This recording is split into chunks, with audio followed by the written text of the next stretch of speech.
লিচু চোর, বিদ্রোহী কবি কাজী নজরুল ইসলাম। বাবুদের তাল পুকুরে, হাবুদের ডাল কুকুরে, সে কি বাস করলে তারা? বলি থাম একটু দাঁড়া, পুকুরের ওই কাছে না লিচুর এক গাছ আছে না? হোতা না আসতে গিয়ে ইয়া বড় কাস্তে নিয়ে, গাছে গো যেই চড়েছি ছোট্ট এক ডাল ধরেছি।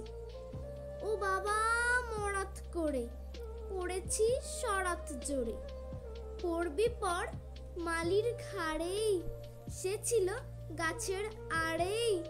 বেটা ভাই বড় নচ্ছাড়, ধুমাধুম গোটা দুচ্চার, দিল খুব কিলো ঘুষি একদম জোর সে ঠুসি।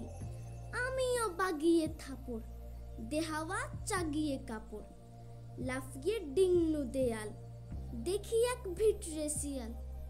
আরে ধ্যাৎ, শিয়াল কোথা, ভেলোটা দাঁড়িয়ে হোতা, দেখি যেই আঁতকে ওঠা কুকুরও জুড়ল ছুটা।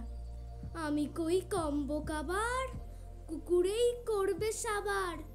বাবা গো মা গো বলে পাঁচিলের ফোকল গলে ঢুকি গিয়ে বস্তের ঘরে, যেন প্রাণ আসলো ধরে। যাব ফের কান মলি ভাই, চুরিতে আর যদি যায়, তবে মোর নামই মিছা, কুকুরের চামড়া খিচা। সে কি ভাই যায় রে ভুলা, মালির ওই পিটনি গুলা। কি বলিস ফের হপ্তা, তওবা নাক খপ্তা।